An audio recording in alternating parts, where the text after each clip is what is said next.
Today I'm going to be removing a couple of egg sacs from my brown recluse girls.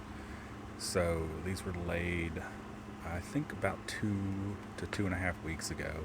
So they're getting pretty close to hatching, and I'd rather not have to separate them out with their moms. So I'm going to be removing them. Okay, so here's how I'm housing my breeding females. It's pretty bare bones, but it actually is pretty close to the conditions in which I normally find them. So I have some boxes, shipping boxes, stacked up in a building, and they like to basically hide in between those vertical slats of boxes. So in the wild, they would naturally live underneath the bark of dead and dying trees. So where the bark is a little bit loose and they can get underneath it. So by creating vertical cardboard sheets that kind of mimics that bark, and they really seem to actually do pretty well in here. I've tried keeping some on more of a dirt substrate, and they tend to not do as well for some reason. So these seem to be doing well. They like it dry, they like it pretty simple. Okay, so all I'm doing is kind of moving the female out of the way and cutting the egg sac, cutting the cardboard that the egg sac is on away, because you can't really remove these from the surface that they're on. You kind of have to take the whole surface with it. So another reason why I use cardboard is this makes this process a little bit easier. The females are a little bit protective over their egg sacs, but they're not too terribly aggressive or anything. Once you've scared them away from it, they tend to stay away. So I've not had any, like with the widows that I keep, where the female will sometimes charge at you if you start messing with their egg sac. So this girl, she's already on the egg sac, and she stayed with it the whole time. So it's time to take it away from her. So we're gonna have to move her. I'm a little bit concerned right now that she's going to bolt out of the container.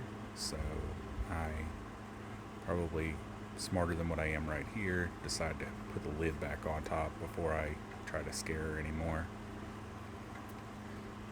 So I'd rather not have her loose in my house. So there she goes, back over to the other side, where I'm pretty confident that she will stay hidden and won't mess with me while I'm stealing her babies from her. So I'm going to cut this one out the same way I did the one before, and we will move them both into this container that I have set up for them. This is just shipping paper on the bottom, a couple of layers of it with, lightly moistened down. The babies will hatch and they'll move in between those two layers and kind of hide out. And until their first molt, I leave them all together in one container, and then after they start to molt, I'll move them all into individual little, kind of like little Tic Tac containers. If you are familiar with the candy Tic Tacs, I bought some little flat, tall containers like that for the young recluse. And so you see the girl sitting right there. Like I said, she's alert, but she's not really particularly aggressive or anything. She's just kind of hanging out. So, all in all, need some better scissors, but I got that one free as well. Now, there's a book out there. The author's name is, I feel like it's Richard something, but I can't remember what it is exactly, but it's a book on brown recluse. And I've read through that one a couple of times, and in there, I'm wanting to say that it mentions that the female typically helps the young out of the egg sac. So here I am, just making a tiny, tiny little hole in the webbing on top of the egg sac so that the babies will have an easy way to get out. Now, the other thing that you have to be concerned about with this is that if you're making a hole, then they can dry out. So I also want to make sure that they stay somewhat humid. So I have micropore tape covering up the holes. These babies are a little bit too big to fit through the holes anyway, so I don't have to really worry about that, but it will help reduce the amount of humidity that is lost when they're little bitty like this. I find that they're pretty much tolerant of dry conditions right off the bat, but I've not had a whole lot of losses with them, but these are only my like 4th and 5th sacks, so take that with a grain of salt.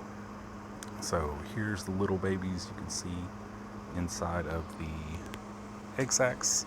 One's a little bit further developed than the other, but all in all, these guys should be ready to go in about 2 to 3 weeks.